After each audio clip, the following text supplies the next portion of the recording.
जब आज की दुनिया की तेज रफ्तार कुछ पल के लिए थम जाती है, जब शहरों का शोर धीमा पड़ता है, तब इतिहास की गहराइयों से एक शांत लेकिन सशक्त कथा उभरती है। यह कथा राजाओं की नहीं है, यह युद्धों की नहीं है, बल्कि यह उन सामान्य लोगों की कहानी है जिन्होंने सभ्यता की नींव रखी। ये कहानी है प्राचीन भारत के ब्रॉन्ज एज की, उस समय की जब मनुष्य ने पहली बार प्रकृति के साथ संतुलन बनाकर जीना सीखा। हजारों वर्ष पहले भारतीय उपमहाद्वीप की धरती आज जैसी नहीं थी। यहाँ घने जंगल थे, खुली जमीन थी और नदियाँ जीवन की धमनियों की तरह बहती थीं। इन्हीं नदियों के किनारे मनुष्य ने अपने घर बसाए। पानी केवल पीने का साधन नहीं था, बल्कि खेती, सफाई, व्यापार और जीवन के हर पहलू का आधार था। नदियाँ उनके लिए मार्ग थीं, शिक्षक थीं और कभी-कभी चुनौती भी। दिन का आरंभ सूरज के साथ होता था। सूरज की पहली किरण जैसे ही धरती को छूती, बस्तियों में जीवन जाग उठता। कोई घड़ी नहीं थी, कोई लिखित नियम नहीं, फिर भी हर व्यक्ति जानता था कि उसे क्या करना है। ये अनुशासन किसी शासक ने नहीं थोपा था, बल्कि यह पीढ़ियों के अनुभव से जन्मा था। पुरुष खेतों में जाते, पशुओं की देखभाल करते या कारीगरी में लग जाते। स्त्रियां घर और समाज दोनों की जिम्मेदारी संभालती थीं। वे अनाज पीसती थीं, भोजन बनाती थीं, बच्चों को पालती थीं और सामाजिक जीवन को संतुलन देती थीं। घरों का निर्माण मिट्टी और पकी हुई ईंटों से होता था। ये घर देखने में साधारण थे, लेकिन उनके पीछे गहरी समझ छिपी थी। गर्मी में ठंडक और सर्दी में सुरक्षा देने वाले ये घर बताते हैं कि लोग प्रकृति के नियमों को समझते थे।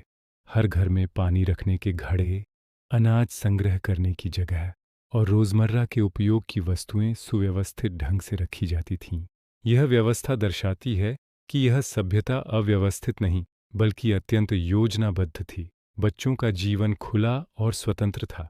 वे मिट्टी में खेलते, जानवरों को देखते और अपने आसपास की दुनिया से सीखते थे। खुदाई में मिले खिलौने बताते हैं कि माता-पिता बच्चों की कल्पना और भावनाओं को महत्व देते थे। शिक्षा किसी विद्यालय में नहीं होती थी, बल्कि जीवन के हर काम में समाई होती थी। बच्चा अपने पिता से खेती सीखता था, अपनी माँ से धैर्य और व्यवस्था सीखता था और कारीगरों को देखकर कौशल का महत्व समझता था। ब्रॉन्ज एज की सबसे बड़ी पहचान थी धातु का उपयोग। तांबा और टिन को मिलाकर कांसा बनाया जाता था। यह केवल तकनीकी उपलब्धि नहीं थी, बल्कि समाज में बदलाव का संकेत थी।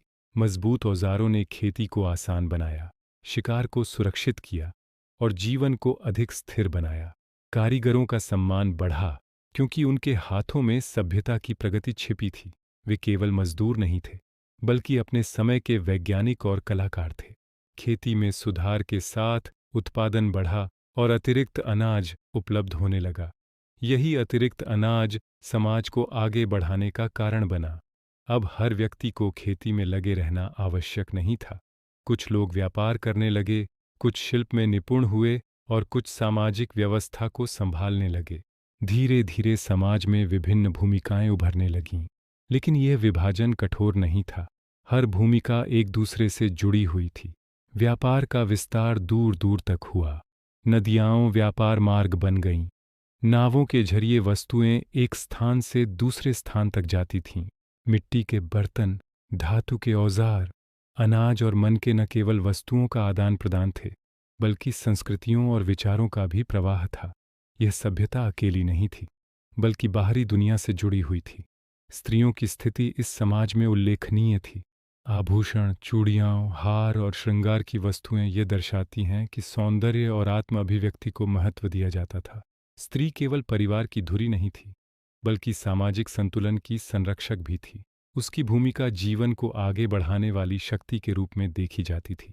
शहरों और बस्तियों की योजना अपने आप में आश्चर्यजनक थी। सीधी सड़कें, जल निकासी की व्यवस्था और साफ सफाई का ध्यान यह दर्शाता है कि ये लोग भविष्य के बारे में सोचते थे। पानी का प्रबंधन उनके जीवन का केंद्र था। कुएं, स्नानघर और नालियाँ ये बताती हैं कि स्वच्छता कोई विलासिता नहीं, बल्कि आवश्यकता थी। धार्मिक विश्वास सरल और प्राकृतिक थे। वे धरती, जल, अग्नि और आकाश को जीवनदायी शक्तियों के रूप में देखते थे। आस्था डर पर आधारित नहीं थी, बल्कि सम्मान और कृतज्ञता पर आधारित थी। मृत्यु को वे अंत नहीं मानते थे। कब्रों में रखी गई वस्तुएं ये संकेत देती हैं कि वे मृत्यु को एक यात्रा का हिस्सा मानते थे। समय के साथ परिवर्तन आए, नदियों का मार्ग बदला, मौसम में उतार चढ़ाव हुआ और कुछ क्षेत्रों में जीवन कठिन हो गया। लेकिन इस सभ्यता ने संघर्ष के बजाय अनुकूलन को चुना। लोग नई जगहों की ओर गए, नई परिस्थितियों में ढले और जीवन को आगे बढ़ाया।